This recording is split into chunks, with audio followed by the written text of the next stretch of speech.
Thank you very much, Claire, and thank you, Minister, for coming into us here today. For many, this January has been a very dark month, and the report has most definitely made it worse. Firstly and briefly, I want to address the leaking of the report before its publication, Minister, and just say shame on whoever did it. Quite obviously, that person has never had their agency and their rights taken away from them, and I hope you investigate the issue, Minister, as it was an extra cut to the many wounds these women and children have already. I consider myself privileged to be tasked with the responsibility to speak here today. This is a very much anticipated report and has finally been published after 5 long years. Women, children, our citizens have been waiting for this publication with fear, anxiety, hope and a need to get that part done, to move on to the next stage, to heal, to get answers, to get vindication for all the abuse and the wrongs that was done to them. The Commission reports highlight an abject failure of care, of decency, of common sense. It highlights the failure of our state to care, to follow through on the ideology that this state was born from. To the lay person like myself, it feels criminal. I do look now to the Gardaí, as they must also investigate to the fullest extent, and I hope you, Minister, can stress to your colleague, Minister for Justice, and the Garda Commissioner, that if resources are needed to go over records that they hold and indeed conduct investigations into the numerous potential criminal acts, that they must receive those resources that are needed. Reading the report to me proves that when people speak of the good old days in this country, they are really not talking about the good old days for women and children. It was a dark, miserable place.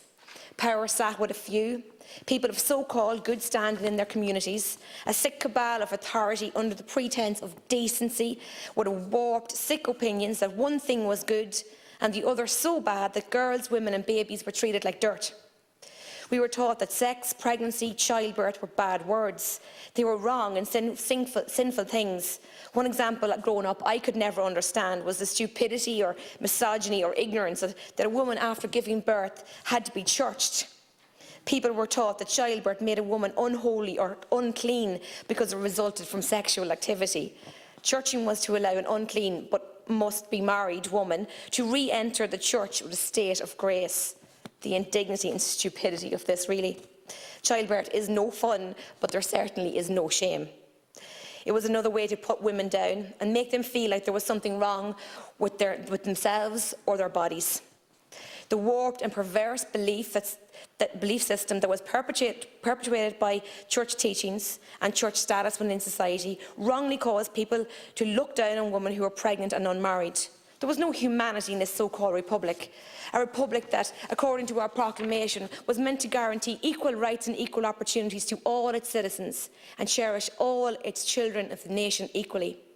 To say we failed to implement that tenet of the proclamation is an understatement. The testimonies of the report and the long discussions I have had with the survivors and adoptees has had a profound effect on me personally. As an unmarried woman with children, this huge part of our country's reality cuts me deep. Would I be a member of Seanad Éireann if this were a few decades ago? I very much doubt it. And I feel fortunate to live in Ireland now, where there is some morality and humanity towards women and their children. And living in the household that my children do, they listen to the radio and news very often. They are acutely aware of what's going on in our country. And listening to all the talk last week, one of my children asked, "Mammy, why weren't you put away?"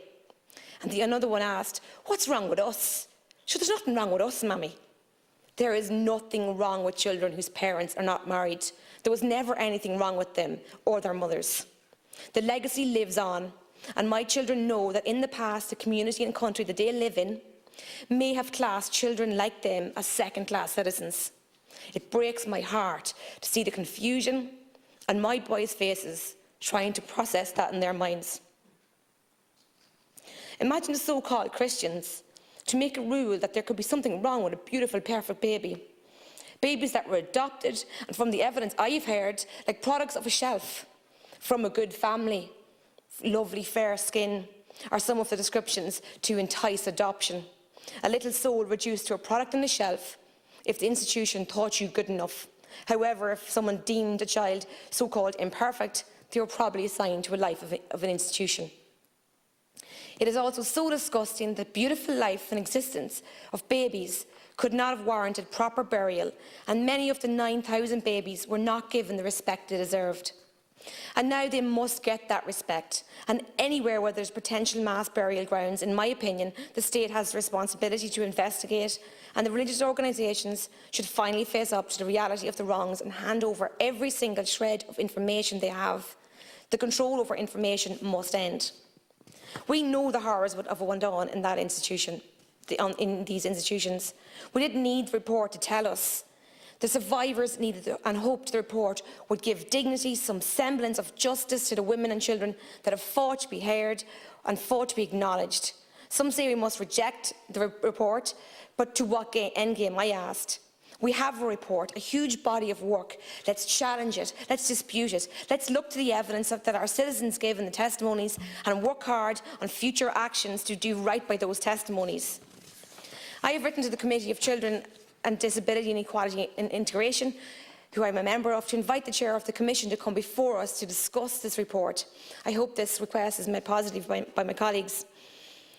And part of the reason why we're not satisfied with the report, due to the terms of, or probably due to the terms of reference and the mechanism under which this commission was established, it was more than likely it was wrong, and we've seen proof of that over and over again. This we cannot change, unfortunately. The remit was too far too narrow, and in itself proved a negative. It only describes a percentage of the depravity. The rest of the county homes and the women passed through deserve the right to be heard.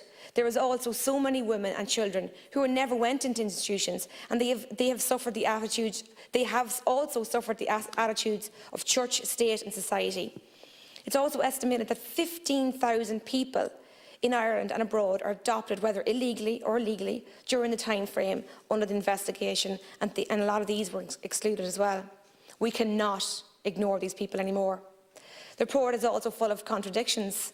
For example, the report finds that there is no forced adoptions, but it also states that a woman had no other choice.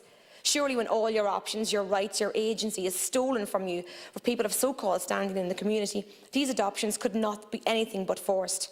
To say there is no evidence in these abuse, but it is clear they are abused verbally, emotionally and physically, it just doesn't make sense.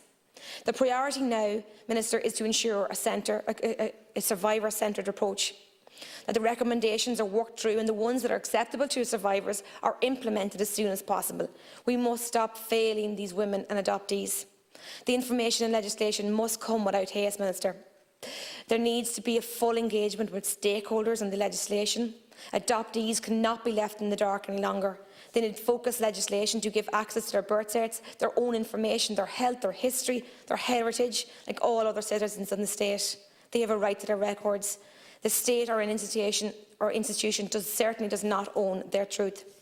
Minister, I would ask you that mental health supports to be extended to all adoptees, birth parents and survivors who are affected, rather than just the survivors of the institutions of the report.